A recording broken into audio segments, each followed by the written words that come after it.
এখানে নিয়ে নিচ্ছি ডার্ক আর মিল্ক কম্পাউন্ড। তো দেখো ফ্রেন্ডস, আমার বাইরে থেকে অনেক বেশি পয়সা দিয়ে কিন্তু চকো চিপস কিনি, সেটা আমি বাড়িতে কীভাবে হোমমেড খুব কম আর খুব সহজভাবে বানানো যায় তারই রেসিপি নিয়ে তোমাদের সামনে আমি চলে এসেছি। তো তার জন্য আমি এখানে কিছুটা মিল্ক কম্পাউন্ড আর কিছুটা ডার্ক কম্পাউন্ড নিয়ে নিয়েছি। দেখো চকলেটগুলোকে আমি পুরো টুকরো টুকরো করে নিয়েছি, নিয়ে একটা জায়গায় নিয়ে নিচ্ছি। তো দেখো ফ্রেন্ডস, এটাকে ডবল বয়লারের সাহায্যে আমি একটা বাটির মধ্যে জল বসিয়েছি। এবার আমি ডবল বয়লারের মাধ্যমে চকলেটটাকে মেল্ট করে নিই। এখানে হাফ টিস্পুন বাটার অ্যাড করে দিলাম, দিয়ে ভালোভাবে মেল্টটা হয়ে গেছে আমাদের চকলেটটা। দেখো, তো এখানে একটা পাইপিং ব্যাগ নিয়ে নিচ্ছি আর তার মধ্যে আমি চকলেট মিল্কটা ভরে নিচ্ছি, মেল্ট করা চকলেটটা। দেখো ফ্রেন্ডস, যাদের কাছে আমাদের কাছে সবার কাছে তো আর বাটার পেপার থাকে না ফ্রেন্ডস, তো যাদের কাছে নেই তাদের কাছে এরকম ধরনের প্লেট নিশ্চয়ই অবশ্যই আছে। তো এইভাবে আমরা একটা একটা করে ছোট্ট ছোট্ট করে এর মধ্যে আমরা করে নিতে পারবো।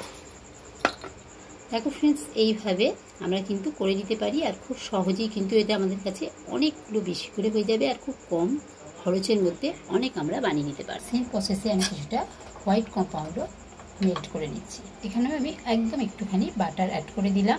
তো দেখো কম্পাউন্ডটা আমাদের খুব সুন্দরভাবে মেল্ট হয়ে গেছে। তো এইভাবে আমি ঠিক পাইপিং ব্যাগের মধ্যে আগের মতনই ভরে নিচ্ছি। তো দেখো ফ্রেন্ডস, আমি চপার ফুডের মধ্যেই আমি এবার এইগুলো করে নিচ্ছি চিপস, এইগুলো মানে কী বলে চকো চিপসগুলো আমি বানিয়ে নিচ্ছি।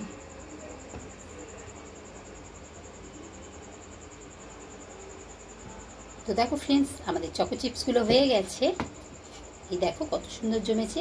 আর আমরা কিন্তু এখানে আমি কোনো বাটার পেপারের মধ্যে কিন্তু দিই ফ্রেন্ডস। দেখো সামান্য যেরকম প্লেট আমাদের কাছে থাকে তার মধ্যেই দিয়ে আমি করে দেখিয়েছি।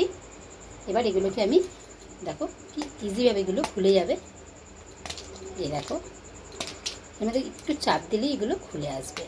তো এইভাবে আমি চকো চিপসগুলো খুলে নেব ফ্রেন্ডস। এগুলোকে একটা ছুরির সাহায্যে এইভাবে চাপ দিলেই কিন্তু সব খুলে যাবে। দেখো ফ্রেন্ডস, চকো চিপসগুলো কত সুন্দর হয়েছে। দেখো আমি এরকম কন্টেনারের মধ্যে ভরে নিচ্ছি। দেখো ফ্রেন্ডস, এই চকো চিপসগুলো খুব সুন্দর হয়েছে। তো দেখো ফ্রেন্ডস, এরকমভাবে আমি কন্টেনারের মধ্যে ভরে এগুলোকে আমি এবার ফ্রিজেতে স্টোর করে রেখে দেবো। আমার যখন প্রয়োজন হবে আমি বের করে করব। আর তোমাদের ভিডিওটা যে কীরকম লাগলো ফ্রেন্ডস অবশ্যই জানাবে। লাইক শেয়ার কমেন্ট করতে ভুলবে না friends. Thank you for watching.